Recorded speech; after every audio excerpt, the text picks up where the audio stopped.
Hello, everyone, and welcome back to another episode of The Push with Nick and KP.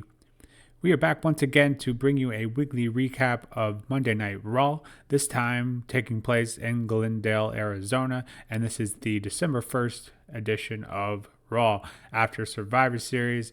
So without further ado, we have a ton of information to get into, storylines, matches, absolutely packed episode of Raw. So without further ado, let's go ahead and get right into it.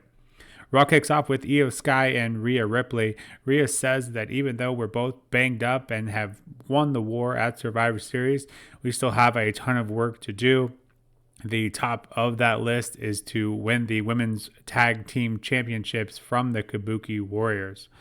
Before they can go on any further, the former Women's Tag Team Champions, fellow team members of Charlotte and Alexa, join the ring. They make it clear that as the former tag champions, they should have first dibs, and they also never got their rematch.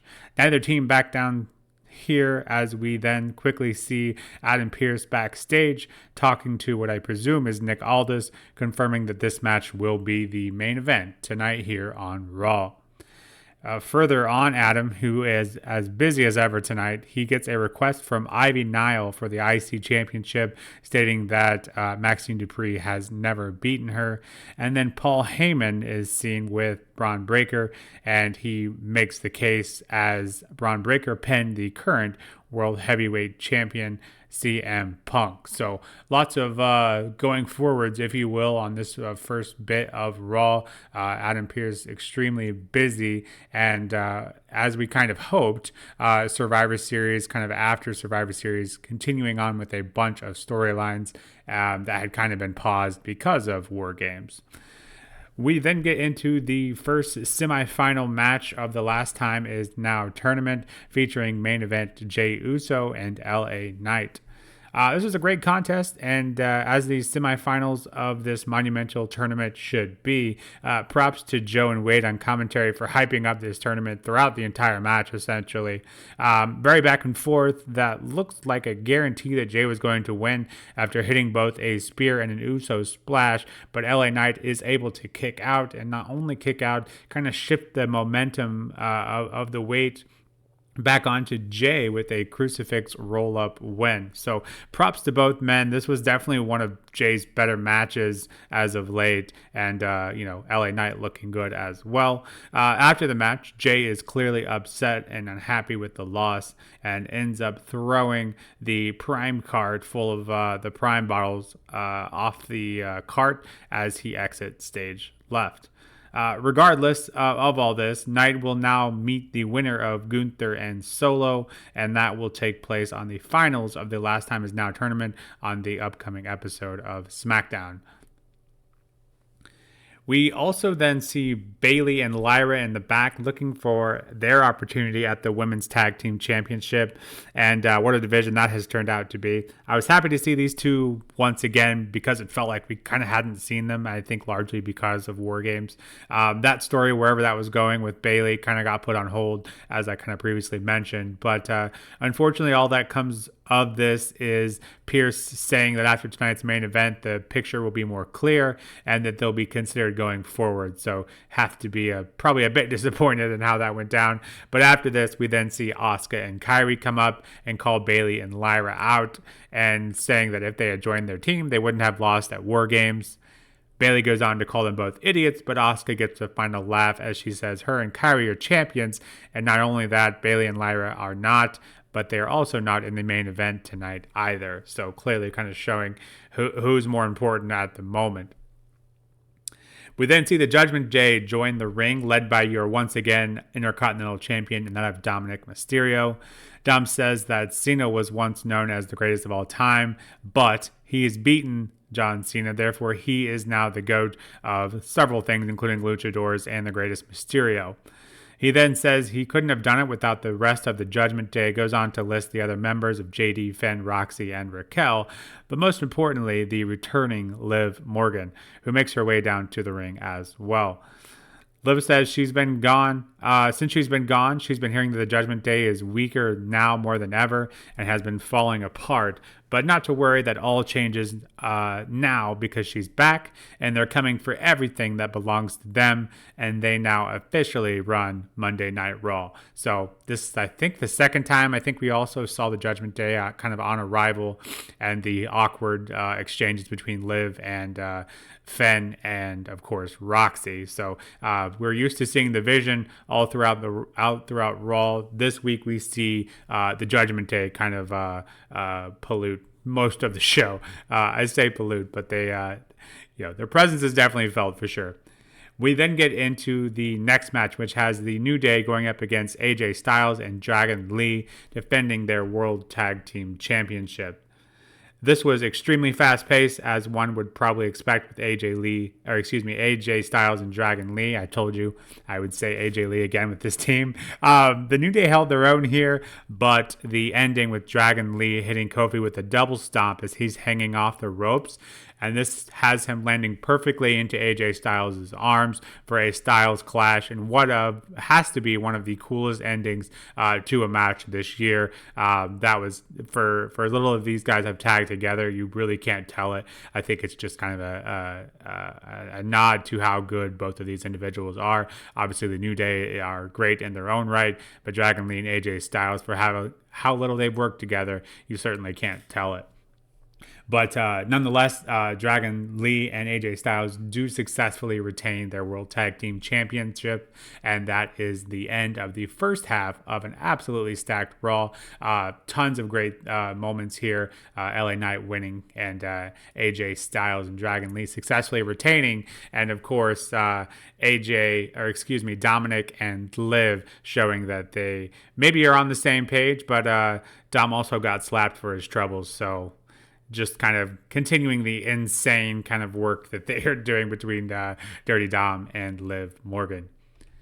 Getting into the second half of Raw, we also see a very cool Maxine Dupree vignette that showcases her training at what I assume is Natalia's famous Heart Dungeon. Hopefully this will feature Natalya showcasing that more intense persona. We've seen it a bit outside of the weekly shows of Raw and SmackDown. I think we've seen it on NXT, and we've also seen it on AAA events. Hopefully this is a sign of things to come, that she will be showcased on Raw and going forward. We also see La Primera being interviewed backstage. Not much comes of this until Liv Morgan approaches Vaquero and quickly reminds her that she's back, possibly hinting at a future matchup there. So, again, the Judgment Day making their presence felt at every corner on this episode of Raw. We then get into the Visions promo, which has Paul Heyman, Braun Breaker, Bronson Reed, and Logan Paul all appear in the ring. Heyman then gives shout-outs for each of the 5 men of the winning heel team from Survivor Series. This ends with Paul Heyman saying that Braun Breaker has officially got his match, where we'll see Breaker take Punk's World Heavyweight Championship on the anniversary of the first Raw on Netflix, which is to take place on January 5th next month. Breaker then grabs the mic and says he's disappointed that it wasn't harder to pin CM Punk. He then runs down Rollins as well, saying his biggest battle is trying to prove that Becky Lynch isn't the bigger star of that relationship.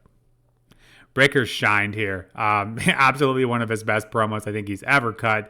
And we may look back on this promo, I think, at one time and see this kind of the breakout of promos for Breaker's career. You could argue maybe he got a little too excited there at the end, but being hyped up by the rest of the division and doing absolutely killing it on the promo aspect of it, you have to be excited for what's to come for him. And I am extremely excited for the Breaker Punk match coming up next month. Hopefully that episode of Raw will be better than that debut episode, which was a lot of flash but not much substance. We then get into the last semifinal match of the Last Time Is Now tournament. This is featuring Gunther and Solo Sikoa. Of course, Solo is accompanied by Tala Tonga. You could make the argument, why doesn't Solo bring down more members of the MFT with him? Perhaps a question he is thinking now, as what very much feels like it could have been a PLE match, with both the quality of the match and just the size of these two behemoths and Gunther and Solo. Giving that away on a weekly episode of television does feel like we kind of ran away with something there. But yeah, I was very much looking forward to this one, and it did not disappoint. This is awesome. Chance filled the arena, and the number of reversals in this match was truly impressive. Tala Tonga does his best to help ensure a solo victory, but even still, that is not enough to overcome the Ring General. And just like that, we have our finals, and the Last Time Is Now tournament set for SmackDown featuring LA Knight and Gunther. And we then get to see them in a face-to-face after Gunther's hard-fought victory. This was a ton of fun, and this was the match of the night for me. Probably Solo's best match, I think, since coming up to Maine. And Gunther absolutely has not missed since his return, continuing to show why they call him the Ring General. We then get into the main event, which, as promised, is Charlotte Flair and Alexa Bliss going head-to-head with Io Sky and Rhea Ripley. Barely 48 hours removed from their teaming together at Survivor Series, they are now fighting against each other to become... It wasn't, I don't think, ever made official that this was a number one contenders match, but clearly these two are jockeying for position towards the top of that. This match was really firing on all cylinders, even though you could tell the four women involved were absolutely feeling the effects of War Games. That is, until the Kabuki Warriors come into play, and the titles that all four women are involved in currently then try to get some punishment the Kabuki Warriors do on the two teams involved. This is all for naught. Obviously, the match is called off at this point. But then Lyra and Bayley come down to the ring to attack the Kabuki Warriors.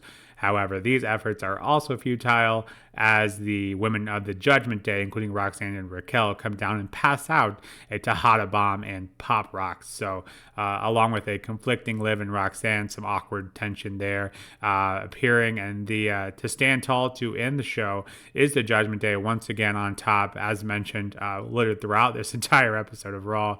And yeah, what an action-packed ending there, featuring a lot of huge names in the women's division, and clearly all kind of jockeying for position. Thought it was just simple as Rhea and Io and Charlotte and Alexa, but clearly Bayley and Lyra and the Judgment Day also gunning for those tag team titles from the Kabuki Warriors. So, like I kind of mentioned it in previous weeks, but I think we're sneakily building up this women's tag division.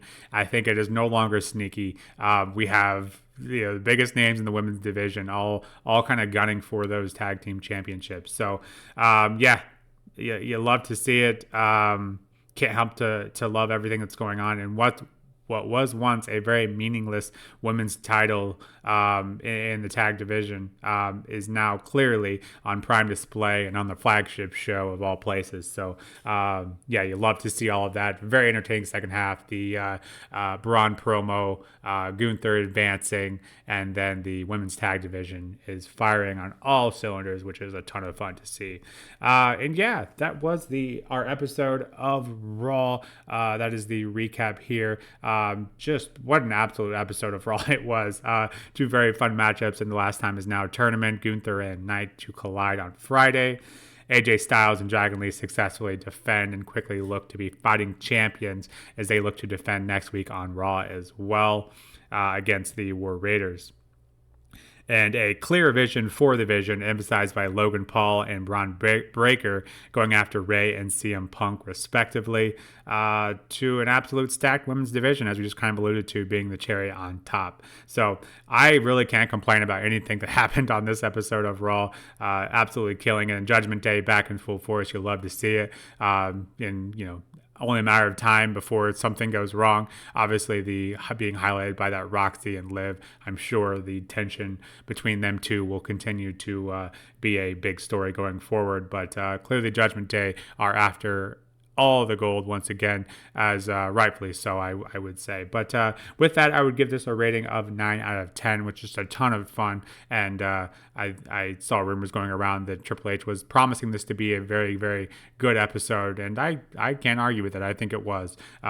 Not too much else I can really complain about. So with that, this has been the Raw Recap, and if you disagree or have any comments to add, please feel free to do so, and don't forget to hit that like and subscribe button as well.